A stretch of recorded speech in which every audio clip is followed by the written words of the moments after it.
بسم اللہ الرحمن الرحیم۔ السلام علیکم خواتین و حضرات۔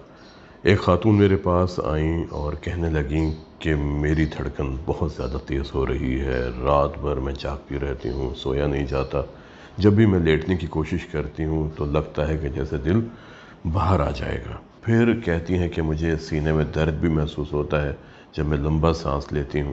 جب ان کی پراپر ہسٹری لی اور معائنہ کیا تو معلوم ہوا کہ ان کے دل کا ایک ویلو تنگ ہوا ہے، جسے ہم کہتے ہیں مائٹرل ویلو۔ اگر میں اس دل کو دکھاؤں جو دل کا ماڈل ہے تو یہ جو ویلو ہوتا ہے مائٹرل ویلو، یہ ان کا تنگ تھا، اور مجھے لگتا تھا کہ جیسے یہ والا ویلو جو دائیں طرف ہے جسے ٹرائیکسپڈ ویلو کہتے ہیں، یہ بھی مجھے تھوڑا سا لیک کرتا محسوس ہو رہا تھا۔ اب اس عمر میں ان ویلوز کی تنگی کی بہت بڑی وجہ رومیٹک فیور ہے، وہ بخار جو گلے میں پیدا ہونے والے جراثیم کی وجہ سے ہوتا ہے، جسے ہم اسٹریپٹوکوکس کہتے ہیں۔ یہ جراثیم گلے میں پرورش پاتا ہے، بڑھتا ہے، وہاں پر زہر خارج کرتا ہے، اور یہ پورے جسم میں خون کے ذریعے زہر سرکولیٹ کرتا ہے، اور جہاں جہاں جھلیاں ہوتی ہیں وہاں پر یہ افیکٹ کرتا ہے۔ بڑے جوڑوں کی جھلیاں، گردے کی جھلیاں اور دل کے ویلز جو جھلیوں کے بنے ہوتے ہیں یہ متاثر ہو جاتے ہیں۔ اب ہوا یہ کہ ان خاتون کو بچپن میں گلے کا درد اکثر رہتا تھا، بخار ہوتا تھا، ان کے جوڑوں میں درد ہوتا تھا۔ جوڑ بھی کون سے؟ گھٹنے کا جوڑ، ٹخنے کا جوڑ، کولے کا جوڑ، کلائی کا جوڑ، کوہنی کا جوڑ، کندھے کا جوڑ، یہ جوڑ ان کے متاثر ہوتے تھے۔ اور اس بخار کی خاص بات یہ ہے کہ اس میں جسم کے بڑے جوڑ ایک ایک کر کے متاثر ہوتے ہیں۔ جیسے گھٹنے کا جوڑ، اس میں درد ہوتا ہے، وہ سرخ ہوتا ہے، گرم ہو جاتا ہے، چلنے میں تکلیف ہوتی ہے، وہ ٹھیک ہو جاتا ہے۔ پھر ٹخنے کا جوڑ خراب ہو جاتا ہے، وہ ٹھیک ہوتا ہے تو کولے کا جوڑ خراب ہو جاتا ہے، اس کے اندر درد شروع ہو جاتا ہے۔ یہ ٹھیک ہوتا ہے تو پھر کوہنی کا جوڑ یا کلائی کا جوڑ یا کندھے کے اندر تکلیف ہو سکتی ہے۔ کچھ بچوں میں یہ جوڑ ایک ساتھ بھی متاثر ہو سکتے ہیں۔ اگر اس بیماری کی، جسے ہم رومیٹک فیور کہتے ہیں، وقت پر تشخیص اور علاج نہ کیا جائے تو یہ بچوں کے لیے بہت زیادہ مسائل پیدا کر سکتی ہے۔ جب بچے بڑے ہوتے ہیں اور خاص طور پر خواتین جب ان کی شادی ہوتی ہے تب پتہ چلتا ہے، حمل کے دوران جب جسم میں تقریباً 10 سے 12 لیٹر پانی اکٹھا ہوتا ہے اور خون کا والیوم جب تنگ ویلو سے گزرتا ہے اس کو دشواری ہوتی ہے، پھیپھڑوں کے اندر پانی جمع ہونے کے امکانات زیادہ ہو جاتے ہیں اور سانس زیادہ خراب ہونے لگتا ہے۔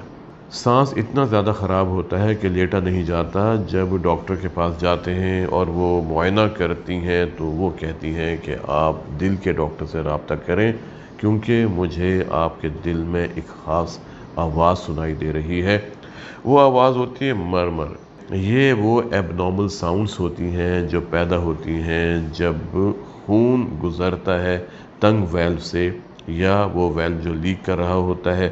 خاص قسم کی آوازیں پیدا ہوتی ہیں جو ہم اندازہ لگا سکتے ہیں کہ ویلو کی تنگی کتنی ہے یا ویلو لیک کتنا کرتا ہے اور کتنے ویلو خراب ہیں۔ اگر آپ تجربے کار ہیں تو آپ صرف اسٹیتھوسکوپ کی مدد سے اندازہ لگا سکتے ہیں کہ دل کا ویلو کتنا تنگ ہے، دل کا ویلو کتنا لیک کرتا ہے، کون کون سے ویلو کتنا خراب ہوئے ہیں، اور ان کی وجہ سے پھیپھڑوں کی نالیوں میں دباؤ کتنا زیادہ ہے، اور پھر بیکورڈ پریشر کتنا زیادہ ہے۔ ایک بات ذہن میں رکھیے، رومیٹک فیور سے بچاؤ کے لیے ہمارے پاس کوئی ویکسین نہیں ہے، کوئی اور طریقہ نہیں ہے، صرف ایک ہی طریقہ ہے، اور وہ ہے ہم لوگوں کو ایجوکیٹ کریں کہ یہ بخار کس طرح پیدا ہوتا ہے، اس کی علامات کیا ہوتی ہیں۔ پھر کچھ بچوں میں دھپڑ نکل آتے ہیں جسم پر نا، سرخ رنگ کے، کچھ بچوں میں گومڑ نکل آتے ہیں، کچھ بچوں میں رومیٹک فیور کی وجہ سے فٹ پڑتے ہیں جو ریزمبل کرتے ہیں ایپیلیپسی سے، مرگی کی بیماری سے۔ اس بیماری کی تشخیص بہت آرام سے ہو سکتی ہے کیونکہ یہ بیماری اسٹریپٹوکوکس نامی جراثیم کی وجہ سے ہوتی ہے، اس لیے اسے ہم اسٹریپ ٹیسٹ کہتے ہیں۔ مریض کو صبح لیبارٹری بھیجتے ہیں بغیر برش کیے، بغیر کھائے پیے، وہاں پر جا کے ایک سویب کے ذریعے وہ گلے کی رطوبتیں نکالتے ہیں اور پھر اس کو لیبارٹری میں کلچر کیا جاتا ہے اور معلوم کیا جاتا ہے کون سا جراثیم ہے، آیا یہی جراثیم ہے یا کوئی اور جراثیم وہاں پر موجود ہے، اور وہ کس دوائی سے سینسیٹیو ہے، کس دوائی سے حساس ہے، وہ دوائی جب مریض کو دی جائے گی تو اس کے رزلٹ بہت اچھے ہوتے ہیں۔ پھر کچھ خون کے ٹیسٹ ہوتے ہیں، CBC، ESR، CRP، ASO tighter وہ کتنی ہے۔ پھر ہم گردے کے ٹیسٹ کرتے ہیں، جگر کے ٹیسٹ کرتے ہیں، نمکیات کے ٹیسٹ کرتے ہیں، بچوں میں اور بھی مختلف قسم کے ٹیسٹ کیے جاتے ہیں، اور چھاتی کا ایکس رے کرنے کے بعد، ایکو کرنے کے بعد ہمیں اندازہ ہو جاتا ہے کہ بیماری کس سٹیج پر ہے اور اس کا علاج کس طرح ممکن ہوگا۔ اگر رومیٹک فیور کی بیماری تشخیص ہو جاتی ہے تو پھر ہمیں 10 دن تک اینٹی بائیوٹک کا کورس لازمی کروانا چاہیے جب کلچر کی رپورٹ آ جائے۔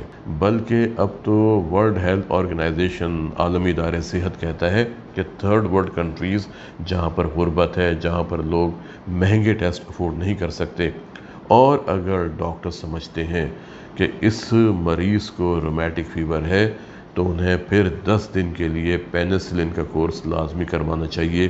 اگر پینیسلن ان کو سوٹ نہیں کرتی تو گروپ ہوتا ہے میکرولائڈ گروپ، جس میں ایریتھرومائسن ہوتی ہے، وہ 10 دن تک دینی چاہیے، اور اگر اس سے بھی حساس ہے تو پھر سلفاڈائزین کا کورس 10 دن تک لازمی کرنا چاہیے۔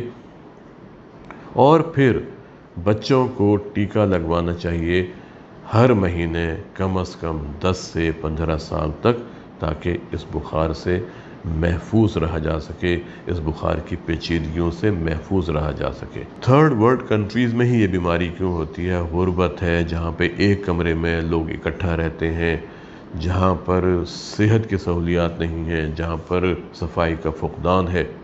اگر ہم اپنے بچوں کی غذا بہتر کریں، ضروری نہیں کہ ہم ان کو بہت اعلیٰ پائی کی چیزیں کھلائیں، وہ بچے جو گاؤں میں ہیں، جو دیہات میں ہیں، وہاں پر وافر مقدار میں دالیں بھی ہوتی ہیں، وہاں پر وافر مقدار میں دوسری چیزیں پائی جاتی ہیں، اور بچوں کے لیے، ان کی صحت کے لیے ہمیں خصوصی توجہ دینی چاہیے۔